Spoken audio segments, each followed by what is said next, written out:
d'entre vous connaissent sûrement déjà un peu, mais c'est vrai que voilà, ça va éclairer tout le fil du discours. Donc tout d'abord, enfin, tout d'abord pour dire que mon intervention va se centrer sur les métaux, mais quand on parle de ressources minérales, bien sûr, il y a aussi tous les minéraux industriels et ils ont leur rôle à jouer aussi dans les transitions que sont les transitions numériques et énergétiques. Donc, ça mériterait vraiment une présentation à part, mais on manquait un peu de temps. Donc voilà, déjà, on va parler que de métaux. Ensuite, beaucoup de métal rares et donc là, il y a 2 définitions pour un métal rare. D'abord, il y a le point de vue géologique, donc c'est vraiment, l'abondance moyenne dans la croûte terrestre et la capacité à former des gisements qui comptent. Mais de plus en plus, finalement, quand on parle des métaux rares, c'est aussi, beaucoup la définition industrielle qui prend le dessus. C'est-à-dire qu'en général, ça va être un marché inférieur à 1 million de tonnes.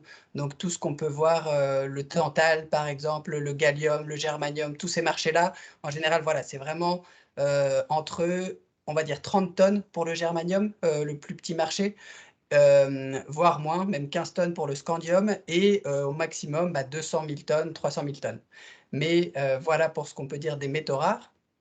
Et ensuite, il y a 2 définitions qui viennent se rajouter à ça. Il y a d'abord celle d'un métal stratégique, mais ça, c'est un peu chacun qui juge finalement si c'est stratégique pour lui ou non. Donc c'est pour ça que ça peut être stratégique pour un État, ça peut être stratégique pour une entreprise et faut faire, enfin voilà, ça dépend de chacun en fait, cette définition. Et la dernière, c'est un métal critique. Et là, par contre, ça fait référence à des études de criticité, donc où il y a une méthodologie derrière, qui ont été développées par divers organismes, dont le BRGM depuis les années 2010. Et donc, en fait, la criticité, en général, un métal va être critique à la fois si il a une importance économique élevée, et aussi des impacts négatifs en cas de rupture d'approvisionnement. Donc c'est vraiment la combinaison de ces 2 critères qui permettent de dire, est-ce qu'un métal est critique? Mais là encore, c'est pour un acteur donné ou un pays donné. Donc c'est pour ça qu'il y a plein de listes différentes qui existent des métaux critiques. Voilà pour commencer et pour finir, sur ce première, introduction sur les définitions, c'est aussi rappeler donc dans les métaux, qu'au cours de l'exposé, je vais lister donc les métaux majeurs et les métaux mineurs. Donc dans les métaux majeurs, il y a aussi 3 types. Il y a les métaux ferreux, donc tous ceux qui servent à faire de l'acier, principalement, donc le fer, le manganèse et les divers, métaux d'alliage.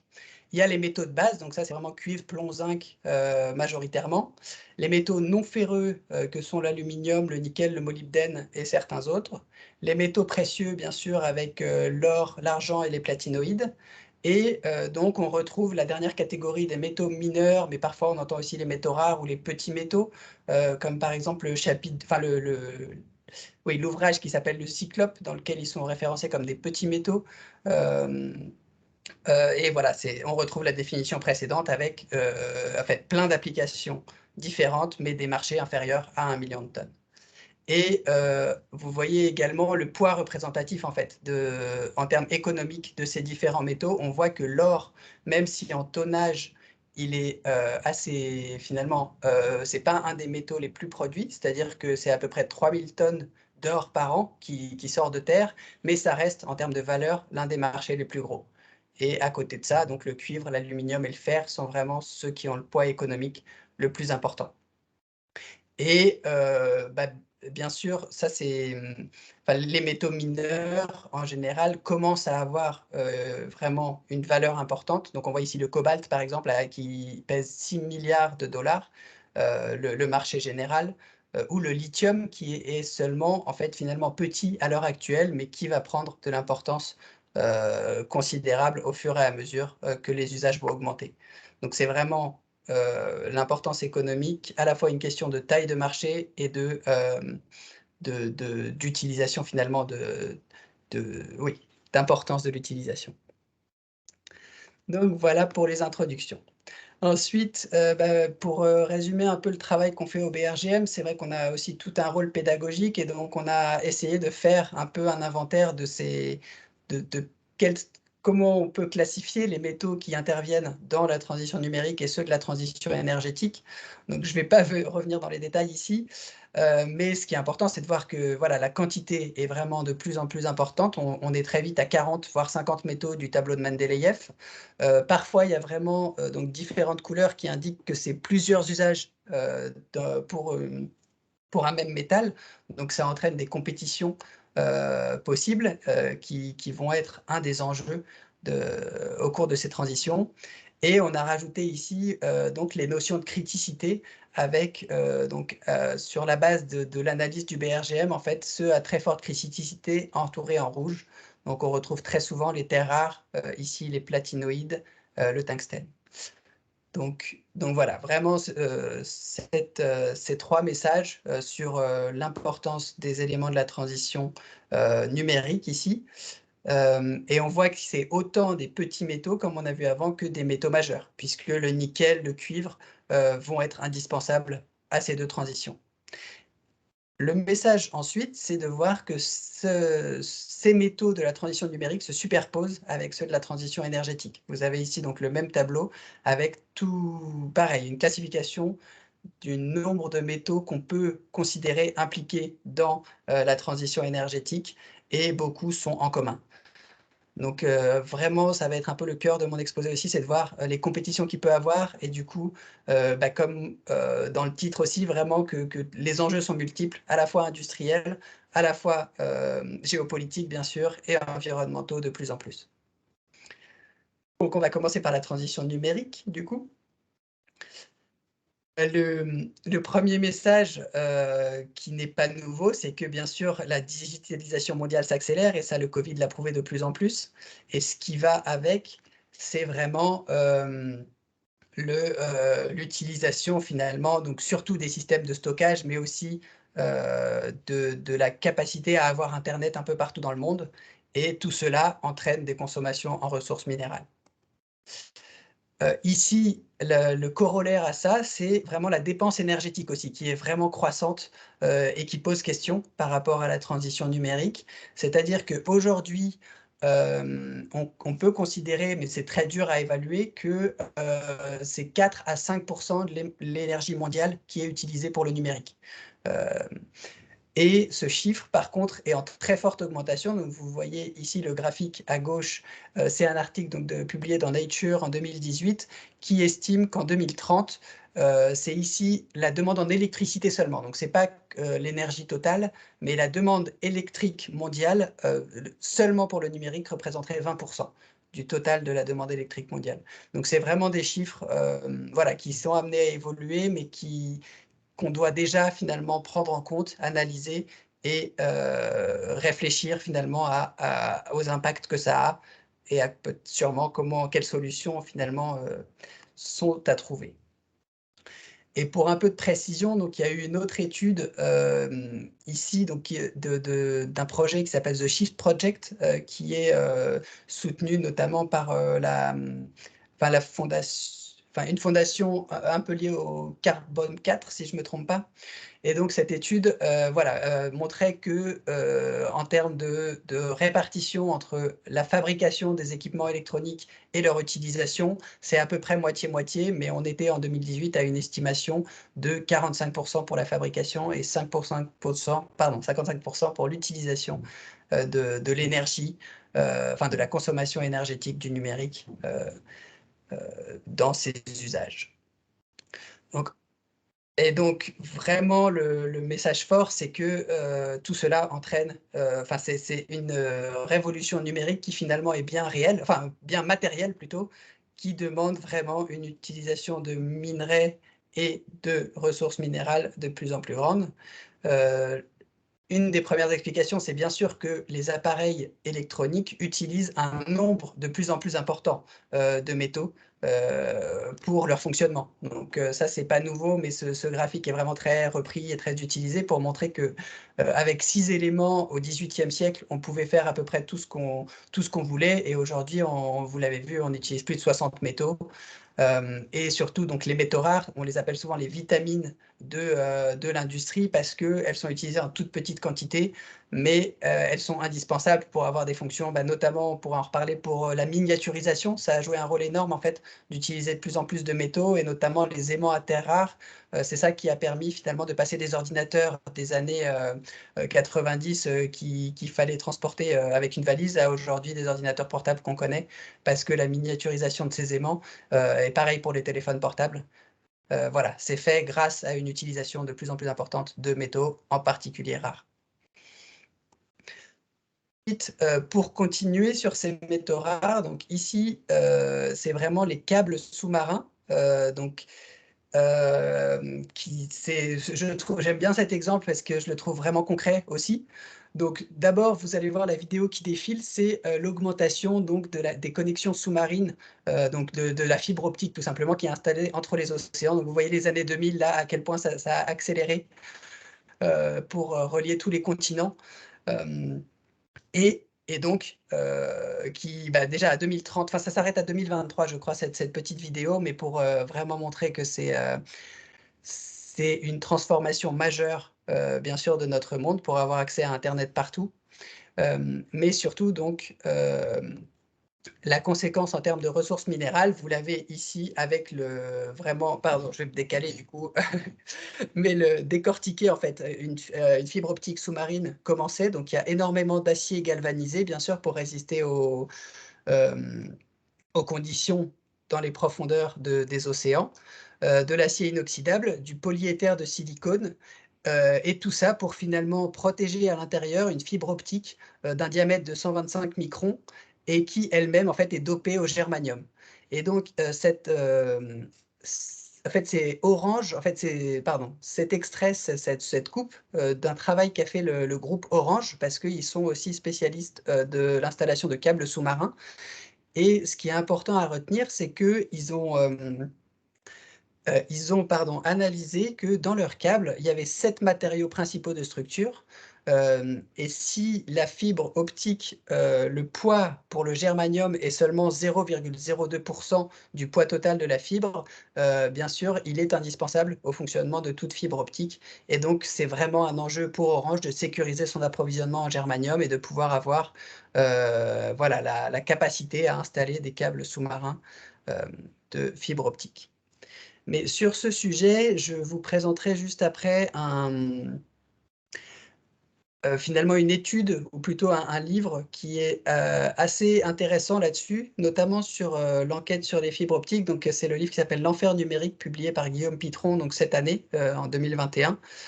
Donc voilà, pour les gens intéressés, c'est vrai que ça peut, voilà, c'est une enquête journalistique sur ce sujet qui est vraiment parlante.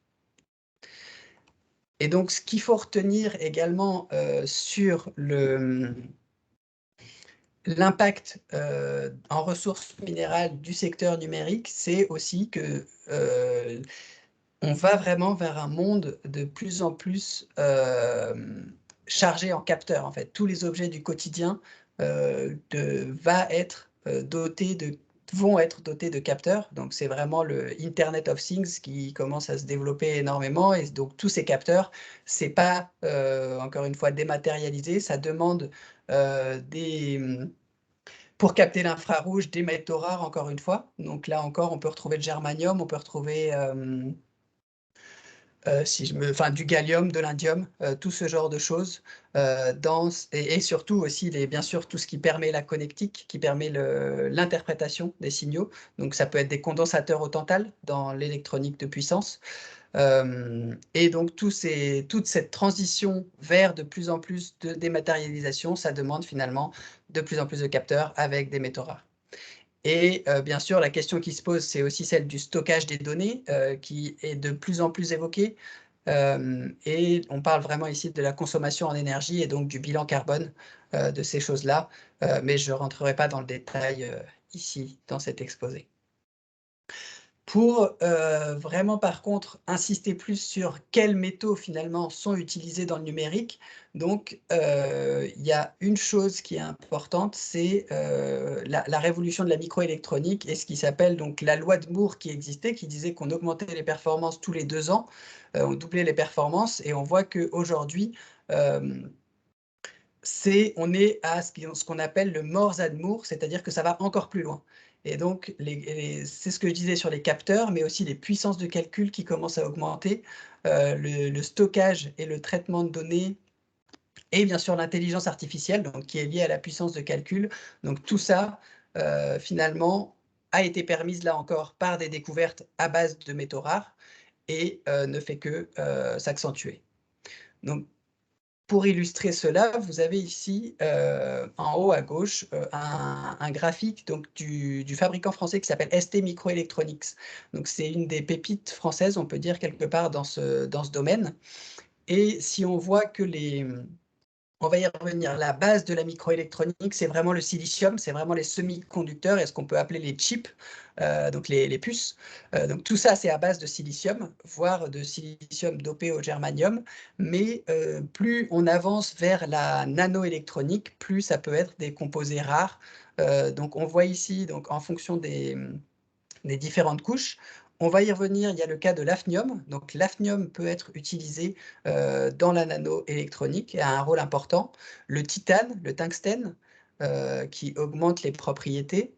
On retrouve aussi des métaux majeurs, donc ça c'est aussi important parce que finalement la microélectronique va être une toute petite proportion de ces marchés-là, mais ils sont quand même indispensables, donc il ne faut pas les oublier, donc le cuivre, l'aluminium notamment. Et d'autres métaux, donc j'en parlais du tantal, du tungstène sous forme de gaz. Donc là aussi, c'est un marché très, très faible pour ces métaux-là, mais du coup qui présente des enjeux industriels puisqu'il faut pouvoir sécuriser les toutes petites quantités juste pour l'usage en microélectronique. Et plus on va donc vers la nano électronique, plus ce sont des métaux comme le cobalt, aussi des métaux précieux. Donc on retrouve souvent du palladium, notamment, enfin du platine ou du palladium en nanoélectronique, voire, enfin voilà, sous forme de gaz ou euh, sous forme donc nanométrique, qui permettent toujours de booster les performances. Et pour en venir à la géopolitique, je pense que ça ne vous a pas échappé au début de l'année qu'il y a vraiment eu un sujet sur les semi-conducteurs, donc qui a atteint en particulier l'industrie automobile. C'est presque, enfin, c'est eux qui ont été visibles, en tout cas en France, puisque Renault a dû arrêter plusieurs usines. Renault et PSA ne pouvaient plus continuer la production de véhicules du fait de la pénurie de semi-conducteurs. Et donc tout ça s'explique en fait par une délocalisation progressive des puces de base. Donc toutes ces puces en silicium, elles ne sont pas faites en France. Ça a été progressivement délocalisé donc en grande partie donc vers l'Asie et en l'occurrence à Taïwan. Donc avec une compagnie qui s'appelle TSMC qui a 54% du marché. Et donc, en cours d'année, des inondations à Taïwan, plus d'autres événements géopolitiques ont entraîné des arrêts dans l'usine et ont eu des conséquences. Donc, rajouter à ça, bien sûr, les pénuries de logistique liées à la pandémie. C'est ça qui a expliqué finalement des délais d'approvisionnement très élevés pour les industries, notamment européennes, et cette crise des semi-conducteurs qu'on a connue en début d'année. Donc voilà comment déjà on voit que la géopolitique se mêle à ça et revient régulièrement finalement la question de la souveraineté de ces productions, en se disant est-ce que ça serait pas possible de revenir à quelque chose de pareil, que l'on contrôle finalement au lieu de dépendre des importations pour des composants aussi précieux que les semi-conducteurs et la microélectronique. Et donc, à ces questions viennent certaines réponses donc, régulièrement. Donc, pour éclairer aussi à quel point ça peut être un sujet politique, donc en France, pour se centrer sur le silicium, qui est donc la base de la microélectronique actuelle, tout d'abord, en haut à droite, vous avez une production, en fait, un diagramme réalisé grâce à un travail du BRGM, donc avec le lien de l'article ci-dessous, pour vraiment comprendre la chaîne de valeur et comprendre à partir finalement de galets de quartz ultra purifiés, de silice pur, comment les différentes industries vont utiliser le silicium et donc quel est le poids de la microélectronique là-dedans. Et il se trouve qu'en France, on a encore, ou en tout cas on avait, non mais si on a encore un producteur de silicium métal qui s'appelle Ferropem, qui a 2 usines, donc l'une en Savoie qui s'appelle La Léchère et l'autre en Isère, à Livet et Gavet, qui est spécialisée donc dans la production de silicium métal, donc pas seulement pour la microélectronique, mais ça peut être un des débouchés. Et donc, je ne vais pas revenir dans le détail, mais c'est vraiment le contexte mondial et notamment, bien sûr, des prix cassés du silicium chinois assez régulièrement, qui peut entraîner, comme depuis 2019, une crise de ces usines. Et donc, toujours la question de se dire, est-ce qu'on est encore capable de maintenir l'usine, sachant que l'entreprise est déficitaire. Et donc, ça devient un sujet politique, puisque, comme vous le voyez, les articles récents sont vraiment sur la préservation des emplois sur ces deux sites et la question de la souveraineté industrielle et de savoir comment soutenir ce producteur français et prendre les bonnes décisions. Et le deuxième exemple, c'est au niveau européen. Donc, très récemment, c'est ici le 8 février 2022, la Commission européenne a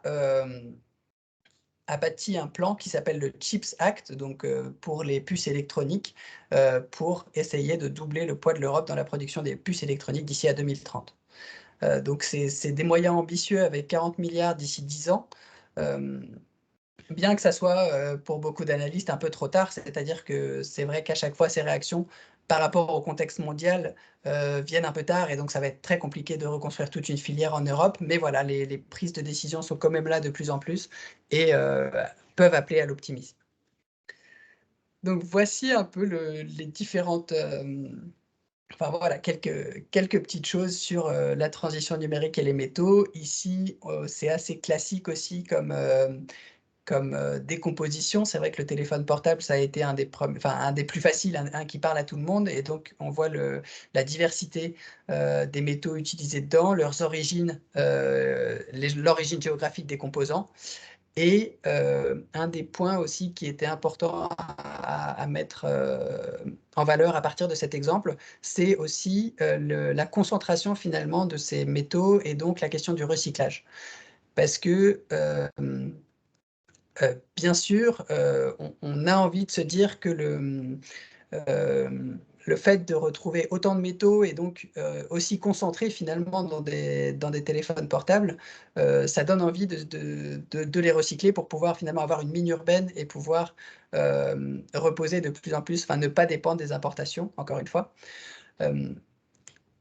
Donc, et par rapport à cette question, donc deux choses. La première, c'est que en effet, ces métaux sont plus concentrés parfois que dans la nature.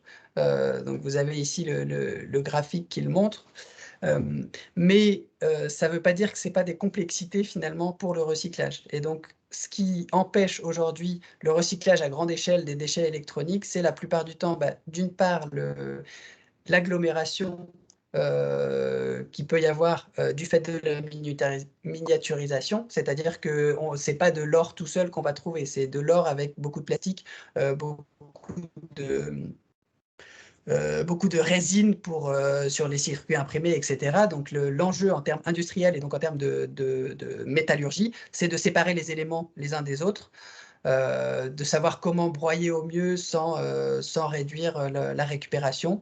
Et donc tout ça a aussi un coût énergétique associé à cette séparation des appareils électroniques. Donc il y a là encore plusieurs acteurs en France qui commencent et en Europe sur le recyclage des métaux, des déchets de l'électronique pour récupérer les métaux précieux.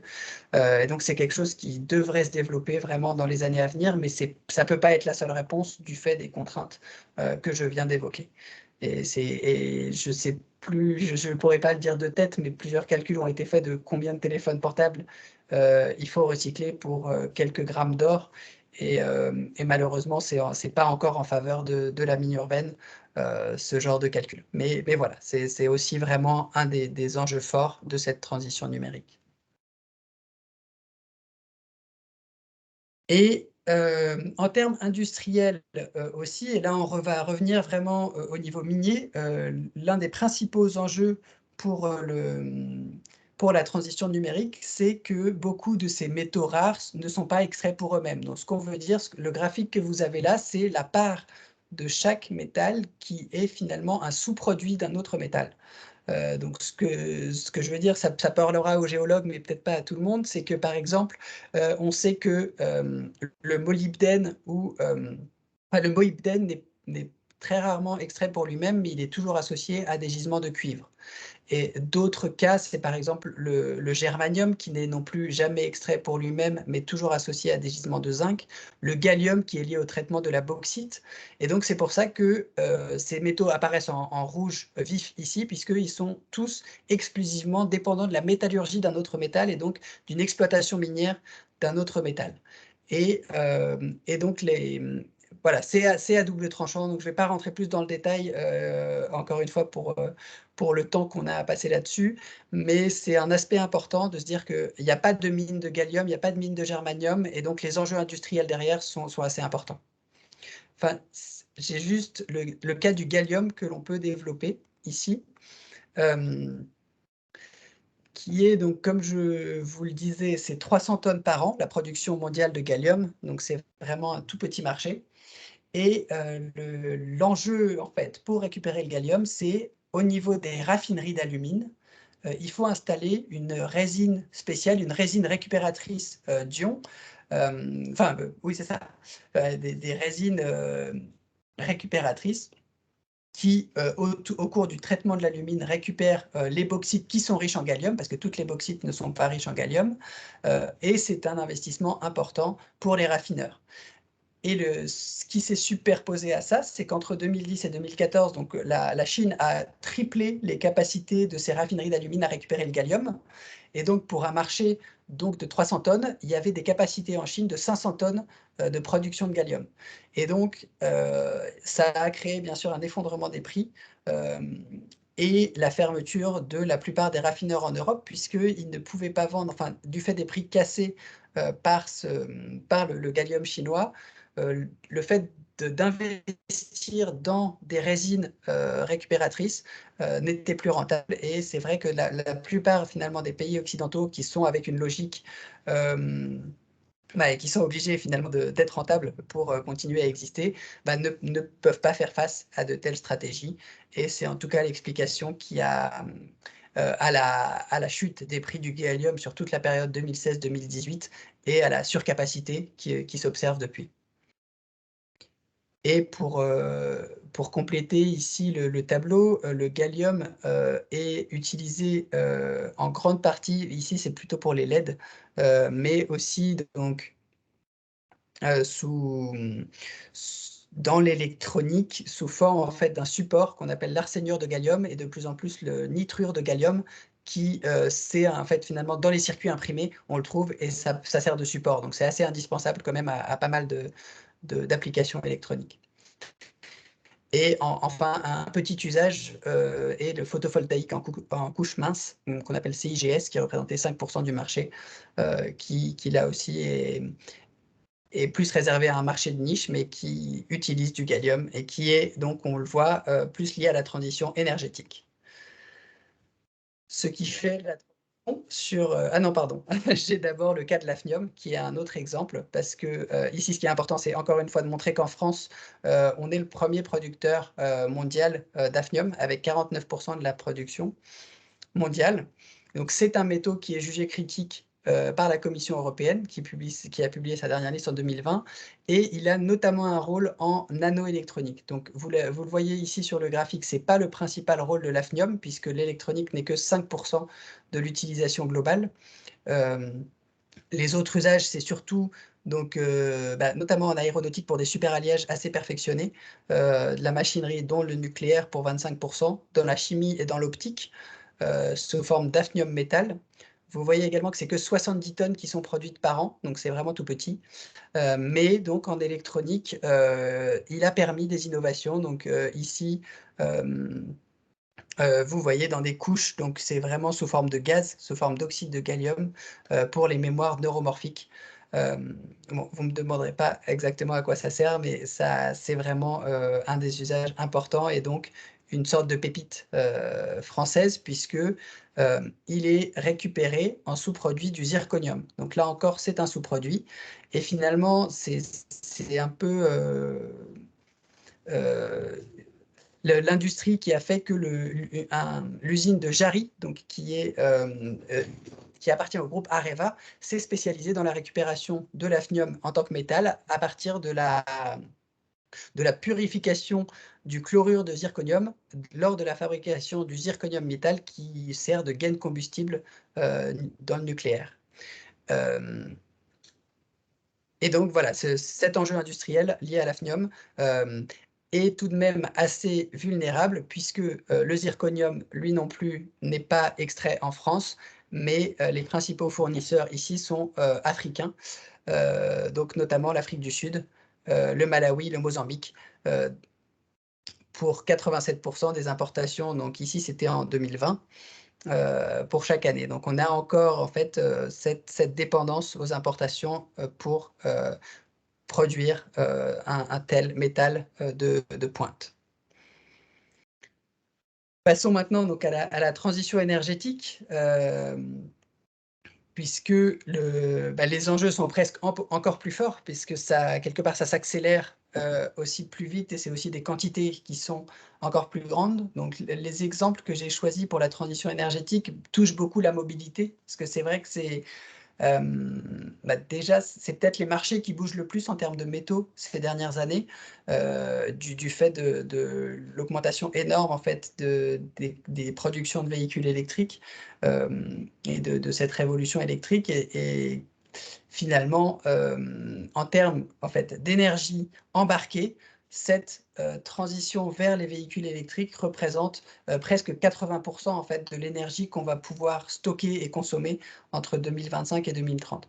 Donc c'est pour ça que lorsqu'on parle de transition énergétique et de métaux, très vite la mobilité électrique s'impose comme l'une des choses à regarder. Donc après, voilà, aujourd'hui, je fais l'impasse aussi sur tout ce qu'on... déjà, bien sûr, sur toute la partie pétrole et gaz, qui ne sont pas mon domaine, mais aussi toute la partie stockage d'énergie, peut-être aussi énergie renouvelable, mais ça, c'est sûr, c'est un aspect important et qu'on regarde au jour le jour. Mais voilà, j'ai focalisé mes exemples sur donc quelques marchés pour montrer l'impact de cette transition énergétique sur l'utilisation de métaux, encore une fois. Donc, en termes d'enjeux, le métal, on va dire, qui combine un peu tous les enjeux, c'est le cuivre.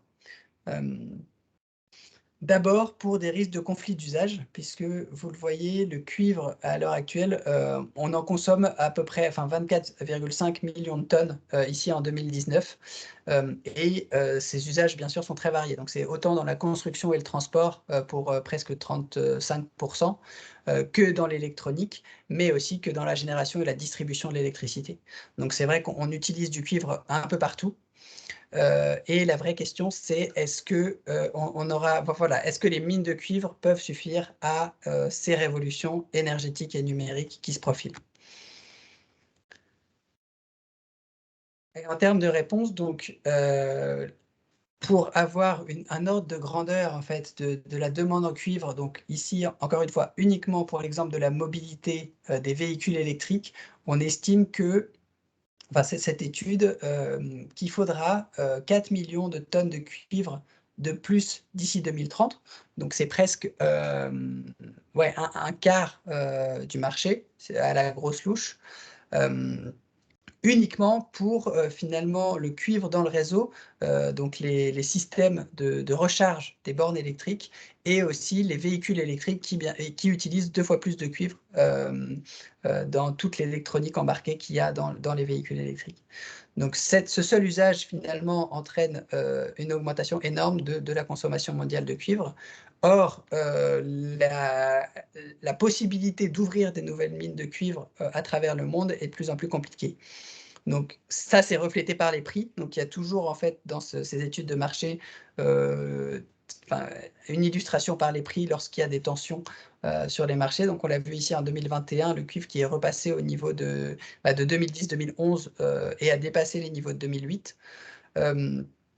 Justement parce que les principaux producteurs existants, donc notamment le Chili ou le Pérou, se trouvent face à des mines qui sont en train de s'épuiser. Donc on est à un passage en souterrain, des mines à ciel ouvert, on passe à un passage en mines souterraines. Et ça coûte très cher et c'est très, très compliqué à mettre en œuvre. Donc il y a des délais possibles et donc des tensions sur la capacité de mise sur le marché. mais aussi l'ouverture de nouveaux projets de mines de cuivre. On le voit, c'est de plus en plus compliqué. Et enfin, à juste titre, c'est pas la question, c'est-à-dire que notamment la question des glaciers au Pérou ou en Alaska, il y a vraiment en fait un des principaux projets qui s'appelle le projet Pebble, qui peut mettre en péril toute une zone à fort potentiel environnemental. Donc il y a des vraies questions qui se posent, mais voilà, le constat est là de dire il y a des tensions parce que c'est pas aussi facile finalement d'alimenter ces transitions en cuivre et surtout pas du jour au lendemain. Donc après, d'autres réponses viennent parfois d'ailleurs. Donc, par exemple, en République démocratique du Congo, il y a un nouveau gisement géant de cuivre qui a été découvert, qui s'appelle Kamoa Kalua, et qui va en tout cas grandement contribuer à l'augmentation de la production mondiale de cuivre dans les années à venir. Euh, mais, euh, mais voilà, les contraintes pour ouvrir de nouvelles mines sont toujours plus fortes et la demande, elle aussi, est plus forte, ce qui crée des tensions géopolitiques. Dans le cas de l'Europe, ce graphique est intéressant pour montrer donc d'où vient le cuivre européen. Donc on peut noter qu'il y a quand même 20% du cuivre qui est extrait en Europe, donc avec les mines surtout en Suède, Finlande, Pologne, Espagne et Portugal. Il y a aussi 43% de scrap, donc c'est-à-dire issu du recyclage domestique et industriel, parce que c'est vrai que c'est un des métaux dont les circuits de recyclage sont les mieux en place. Et ensuite, donc le restant vient pour le coup des importations, soit des minerais, soit de métal. Et on en consomme 4 millions. Donc vous voyez par rapport à une une consommation mondiale de 24,5 millions, donc 4 millions de tonnes de cuivre seraient consommées par l'Europe. Voilà pour l'exemple vraiment d'un métal majeur, tous les enjeux qui se posent. Et je vais ensuite passer peut-être à 2 métaux mineurs seulement, vu le temps imparti.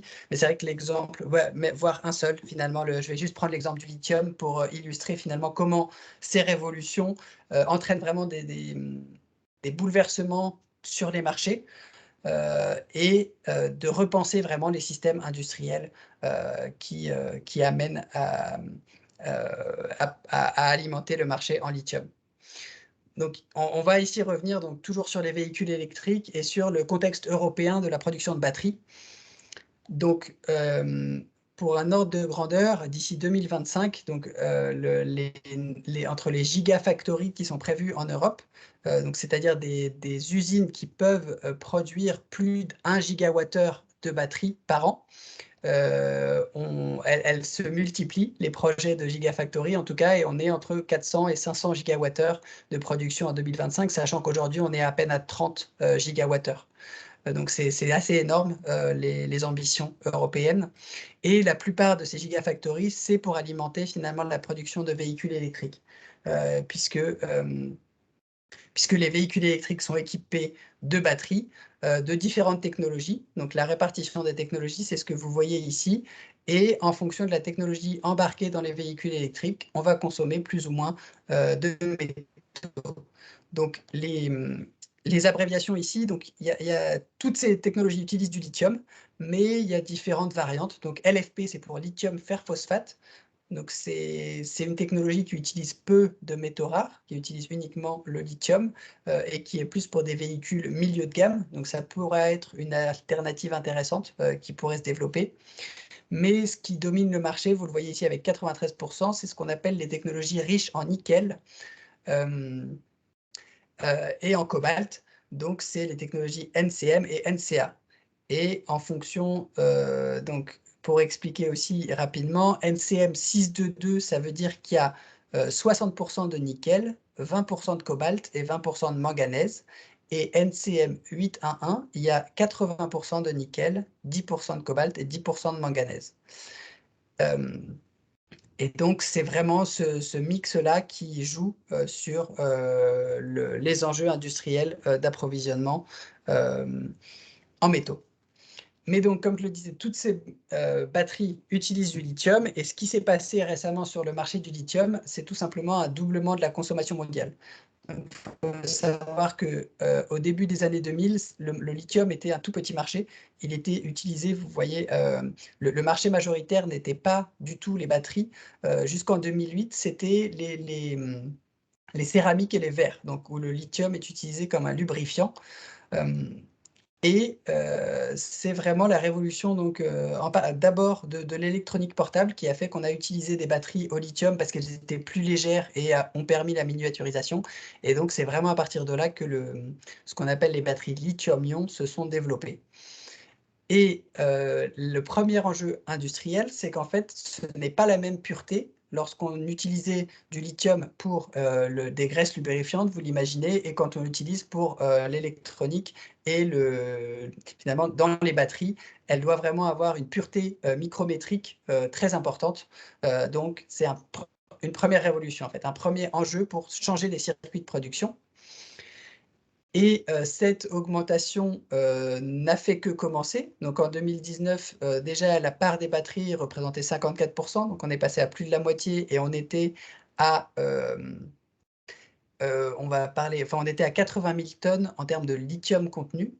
80 000 tonnes, on peut dire, en 2019. Et à l'horizon 2030, on attend 300 000 tonnes de lithium contenu, donc ce qui est vraiment une multiplication par 7 des quantités à produire. Donc voilà pour le premier enjeu. Or, si on va maintenant toujours du côté de la géologie, ben, on se rend compte que même si le lithium est un métal assez abondant dans la croûte terrestre, il faut quand même un certain délai finalement pour mettre en production les gisements.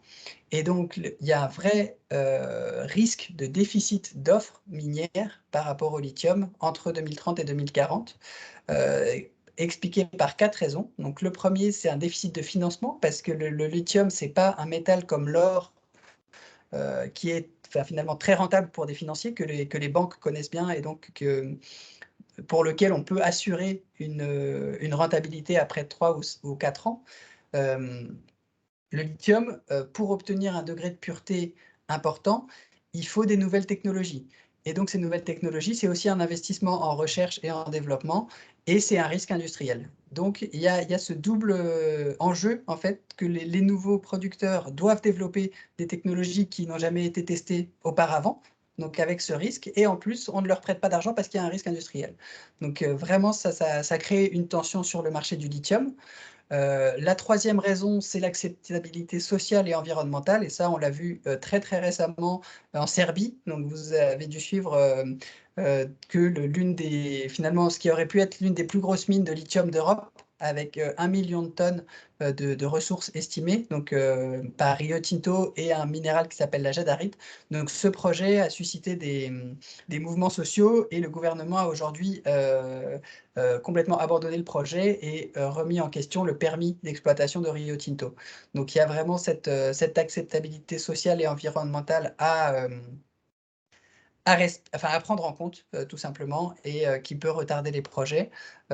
Mais s'ajoute à ça la quatrième raison, c'est-à-dire que même une fois que les premières tonnes de lithium vont être extraites de la mine, c'est jamais finalement ce qui était annoncé dans les études de faisabilité. Il y a le temps industriel de mise en route, et à chaque fois, ça met au moins 2 ans finalement à arriver à une capacité nominale de production. Donc, tout ça fait que voilà, la tension sur le lithium est quand même relativement présente. Pour avancer et plus voilà, aller finir quelque part sur les enjeux environnementaux que j'évoquais, là aussi, on voit de plus en plus, et c'est très marquant sur le lithium, que ça devient un paramètre clé des futurs exploitants. C'est-à-dire qu'ils doivent prouver que leur procédé, donc déjà,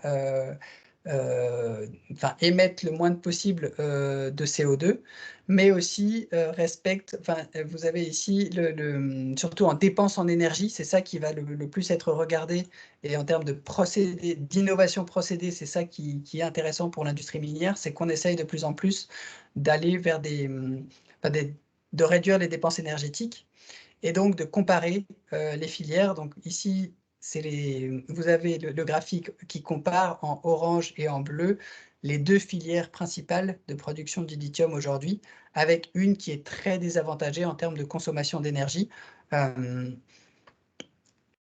Et donc, c'est un enjeu pour les producteurs que d'essayer de réduire ces dépenses énergétiques pour l'acceptation de leur projet.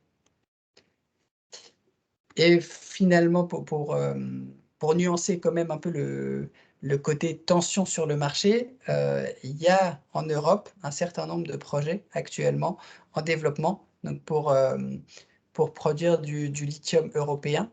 Donc j'ai parlé du projet en Serbie qu'on voit ici, mais il y a aussi des projets donc en Allemagne, en République tchèque, en Finlande, c'est peut-être le plus proche d'une entrée en exploitation, celui qui s'appelle Keliber, mais aussi au Portugal et en France. C'est ça que je mentionnais ici. Il y a finalement 3 ou 4 projets de production de lithium en France. Donc d'une part, à partir d'une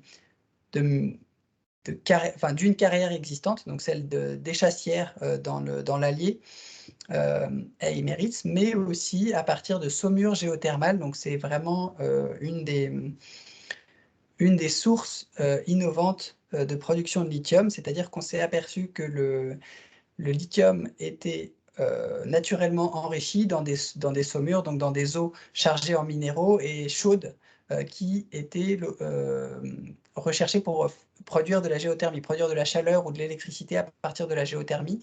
Et donc, un certain nombre de projets s'est développé pour essayer de combiner les 2 aspects. Donc produire de la chaleur et de l'électricité à partir de la géothermie et récupérer le lithium contenu dans les saumures par des procédés, là encore des résines échangeuses d'ions du lithium qui soient de qualité batterie. Donc ces projets sont en cours. Les premières tonnes, en tout cas, ont été produites par Eramet et dans le cadre d'un projet européen qui s'appelait Eugélie. Et donc, il y a un gros enjeu industriel, là encore, sur obtenir une capacité nominale. C'est-à-dire qu'aujourd'hui, on est vraiment à des phases de test, de dire on peut produire du lithium très purifié qui convient à la qualité batterie. Mais aujourd'hui, ce qui reste à prouver, c'est quelle quantité on peut produire et comment approvisionner en particulier les groupes automobiles dans les quantités requises depuis ces sources. Voilà à peu près un bref aperçu des enjeux que je voulais vous partager aujourd'hui. Et je suis très preneur des questions s'il y en a. N'hésitez pas. Merci beaucoup. Merci beaucoup pour cette présentation très, très, très enrichissante. Je vous invite à poser vos questions. Si vous en avez, vous pouvez lever la main et prendre le micro et poser votre question. Voilà. En tout cas, moi, j'ai déjà des questions, mais en attendant les autres personnes. Et même, vous pouvez poser votre question dans le chat.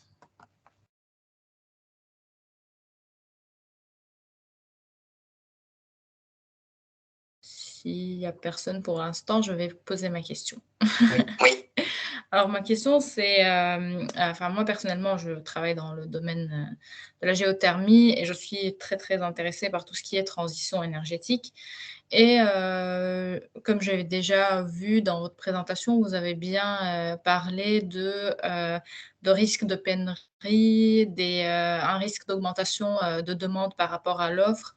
Donc, comment est-ce que vous trouvez que la transition énergétique elle-même impacte-t-elle la recherche de nouveaux gisements et si elle impacte vraiment la demande par rapport aux métaux et aux minéraux? Merci pour la question. Ah oui, c'est bon. L'écho, c'est bon. Génial. En fait, oui, pour répondre, en fait, c'est parlant à nouveau avec l'exemple du lithium, c'est que ça se fait forcément par à-coup, en fait. Une révolution comme ça, c'est-à-dire que ça va forcément passer par des hauts de prix et des bas de prix, puisque comme comme on l'a vu pour le lithium, c'était un tellement petit marché et là, on en demande tellement plus. En fait, on va oui, multiplier par plus de 10 les quantités requises que, ça peut pas se faire du jour au lendemain. Donc les quantités enfin donc on sait que la demande est là. Ensuite, il y a toujours une vague, en fait, pour les investisseurs, c'est-à-dire qu'il y a toujours des investisseurs qui prennent, le pas en croyant à une solution et donc ça va faire un buzz à un moment donné et tous les projets qui vont rechercher du lithium étaient très valorisés en bourse. Donc c'est pour ça qu'on a vu, j'ai d'autres graphiques souvent où, je montre que, c'est passé finalement de 30 compagnies d'exploration junior qui, cherchaient du lithium dans les années 2000 à plus de 500 compagnies dans les années 2010-2012. Donc ça, c'était suite à un premier buzz en fait, où un peu finalement comme les véhicules électriques, comme Tesla, tout le monde s'est rué dessus, donc ça valait très cher, donc tout le monde voilà, commence à chercher. Mais là, c'était la première phase où on cherche des gisements, et après on en trouve. Mais après, c'est là où finalement les risques industriels sont apparus, enfin apparaissent au fur et à mesure, où on se dit bah, finalement c'est pas du lithium de bonne qualité. Là, les saumures géothermales, on sait qu'il y a du lithium, mais on ne peut pas en faire des batteries tout de suite. Donc il y a d'abord une phase de R&D qui peut être plus ou moins longue. Et là, c'est là où les financements peuvent se tarir un peu aussi.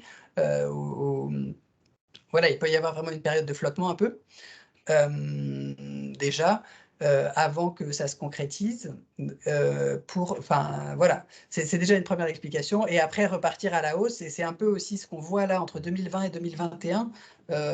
Les prix du lithium étaient tombés très bas en 2020, alors que, enfin, c'était un peu incompréhensible dans le sens où on se disait: «Beh, pourtant, on a toujours besoin d'autant de lithium, d'ici à 2030, donc il y a pas de raison que les prix soient bas» et c'est reparti en 2021 justement à cause des fondamentaux solides. Mais ce que je disais par à coup, c'est qu'il y a toujours des superpositions d'événements et donc en 2020, ce qui s'est un peu passé sur le marché du lithium, enfin entre 2018 et 2020, c'est qu'entre-temps, il y a eu des surproductions. Donc ça, c'est-à-dire que, les mines australiennes, elles, ont pu produire assez vite, enfin augmenter leur capacité de lithium. Donc ça s'est passé en 2018. Donc c'est surtout en provenance d'Australie qu'il y a eu énormément de quantités de lithium de produites qui étaient, transformées en Chine. Or les capacités chinoises de transformation n'étaient pas suffisantes. Donc, il y a eu finalement tout un surplus de lithium qui ne pouvait pas être transformé, et donc qui a dû attendre, voilà, d'être transformé. Donc c'est à cette période que le lithium a perdu de sa valeur, puisqu'on avait trop de lithium et on ne pouvait pas le traiter. Donc forcément, il perd de sa valeur parce que sur le marché, on n'est pas capable, entre-temps de répondre aussi vite que possible à la demande. Donc il y a vraiment enfin voilà, c'est tout à regarder et c'est là où, finalement le métier qu'on fait au BRGM est assez intéressant, c'est que c'est toujours, multifactoriel. Il y a vraiment tout à regarder. Il y a des enjeux géopolitiques, bien sûr, parce que enfin, c'est aussi souvent des crises commerciales, souvent des embargos qui peuvent être faits entre les pays, mais aussi les circuits logistiques. Il faut toujours regarder en fait où en est la logistique mondiale et on voit que le canal de Suez, par exemple, l'événement qu'il y avait eu, ça a pu causer aussi beaucoup de réactions sur les prix. Et voilà, la formation des prix aujourd'hui ne peut pas s'expliquer que par l'offre et la demande. Il y a en plus la capitalisation boursière et tous les phénomènes de bulles qui se superposent à ça. Et donc voilà, on sait que la transition énergétique passe par des hauts et des bas. C'est pour ça que beaucoup euh, craignent que ça ne se fasse pas assez vite. Mais enfin, il y a toujours plusieurs solutions. Donc en fait, finalement, au pire, elle sera retardée. Mais c'est en tout cas une de mes convictions, c'est que ça pourrait être retardé, mais ça finira par se faire. Voilà, un peu ce que je peux dire. D'accord, merci beaucoup pour votre réponse. Je vois qu'il y a une question déjà dans le chat. Il y a monsieur Loïc Michel qui demande: pouvez-vous nous parler des problèmes énergétiques liés à l'extraction? Les quantités de minerais nécessaires vont exploser et la quantité d'énergie nécessaire va-t-elle exploser aussi? Voilà. Merci pour la question. Bah, non, enfin, déjà, j'allais dire que je pense pas que ça soit une relation linéaire, de toute façon sur les quantités d'énergie, mais c'est sûr que, comme je le disais, c'est regarder de plus en plus près, en tout cas, cette question de combien on produit, enfin, combien l'extraction minière a d'impact en termes d'énergie et en termes de rejet de CO2. Et donc, En fait, l'une des réponses qui s'est développée, c'est une méthodologie d'analyse qui s'appelle l'analyse du cycle de vie et qui essaye de mesurer ça, d'essayer de mesurer l'énergie qu'un procédé utilise donc, et l'impact que ça a donc, sur l'environnement. Donc, il y a tout un panel de critères, donc notamment enfin bref, prise en compte dans cette méthodologie. Et aujourd'hui, les entreprises minières, enfin la plupart, doivent faire un bilan ACV de leurs procédés. Donc, c'est un peu ça qui a permis le graphique que je vous ai montré, d'ailleurs qu'on retrouve aussi ici. Non, ici, c'est les émissions de carbone, oui, de CO2, mais c'est pour le nickel. En fait, on classe les projets en fonction de leurs émissions énergétiques. Et ce qu'on espère, c'est quand même d'aller de plus en plus vers des choses vertueuses, c'est-à-dire qu'on choisisse en particulier les gisements qui vont être les moins énergivores ou les moins polluants. Mais bien sûr, au cours du chemin, il y a plein de paradoxes. Enfin, l'un des points positifs, c'est que les consommateurs demandent de plus en plus. Donc là, on parle par exemple des constructeurs automobiles. Eux, normalement, ont des attentes assez rigoureuses et donc ne vont pas pouvoir acheter n'importe quel nickel ou n'importe quel cobalt. Donc, c'est de plus en plus un argument de vente de dire le nickel qu'on a est moins impactant qu'un autre. Mais entre-temps, on voit aussi que malheureusement, il y a des paradoxes et le cas du nickel en est un, c'est-à-dire qu'en Indonésie, il y a tout un type de gisement et un type d'exploitation du nickel qui se développe, qui est celui qui émet le plus de CO2. Mais c'est la réponse la plus rapide pour les constructeurs automobiles. Et donc, enfin voilà, donc forcément, oui, les dépenses énergétiques vont augmenter. Il y a ce paradoxe-là dans la transition énergétique. Ça a été pas mal documenté et enfin voilà, comme j'essayais de le dire, on essaye d'avancer sur au moins mesurer, savoir comment on peut mesurer et comment on peut prendre en compte de ne pas être toujours dans le paradoxe.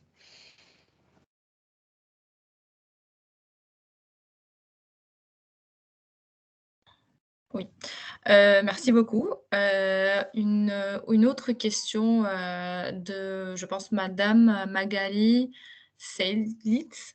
Avons-nous une estimation de la production de gaz nécessaire pour la production des explosifs utilisés pour l'extraction de ces métaux? J'avoue que ça, c'est trop loin de mon domaine, j'aurais du mal à répondre, mais en tout cas, enfin, selon moi, ce que je mentionnais, les analyses de cycle de vie, certaines vont aussi loin que ça. Certaines vont aussi loin que de dire de combien de gaz on a besoin. Certaines vont même jusqu'à calculer le carburant des camions utilisés sur la mine. Donc c'est très complexe finalement à mesurer, mais dans certains cas, on doit pouvoir le faire aujourd'hui. Voilà ce que je peux dire. Et Mais je au pense global, non, en tout cas. Au global, c'est très compliqué à mesurer, en fait. C'est toujours le problème. OK, j'espère, que c'est bon pour vous, madame Sales. Après il y a monsieur Marc, Chapuis qui je pense pose une question, qui est liée à la question d'avant. Il dit, «Et les problèmes de dépendance à l'eau, Mmh. d'éventuelles perturbations Mmh. climatiques qui viennent du cycle de l'eau, réchauffement climatique». Donc à votre avis, est-ce suivi? Quel impact sur quelles ressources? Et il vous remercie pour la conférence. Merci. Merci beaucoup. Oui, ça devient là aussi, c'est une question qui est de plus en plus regardée, l'eau et j'allais dire, c'est presque aussi dans les problèmes sociétaux, l'une des questions qui revient le plus souvent, notamment en Amérique du Sud. On voit toujours aujourd'hui des conflits d'accès à l'eau, donc notamment des villageois ou des agriculteurs qui vont réussir enfin, à faire entendre leur voix en disant: «Attention, l'extraction minière est consommatrice d'eau». Après, enfin bon, parfois ça peut être des controverses, c'est-à-dire que sur le lithium, hem, en tout oui, il y a quand même une controverse sur l'utilisation d'eau parce que c'est pas de l'eau qui est propre à la consommation, donc enfin voilà, ça marche pas toujours comme argument et les producteurs miniers essayent de valoriser au plus, hem les réponses en disant: «On fait attention à l'eau qu'on extrait, à l'eau qu'on utilise et on essaye d'en utiliser le moins possible et de réinjecter». Enfin, l'effort en tout cas qu'on peut noter, c'est qu'ils mettent en temps réel sur leur site internet maintenant leur degré de consommation en eau. Notamment, je pense à SQM, c'est un producteur de lithium, chilien.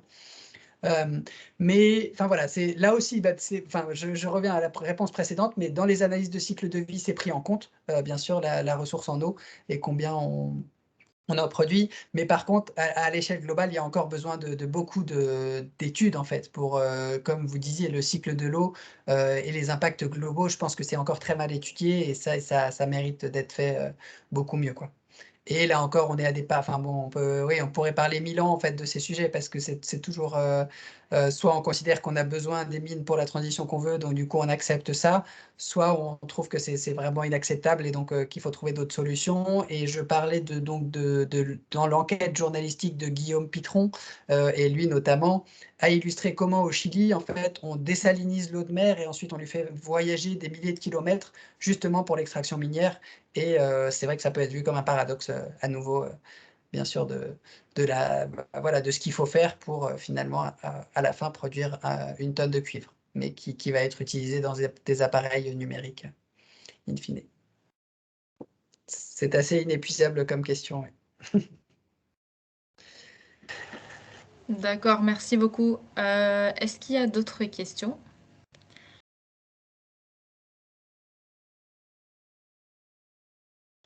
S'il n'y a plus de questions, je vous souhaite tous une très, très bonne soirée et je vous remercie tous, d'être là.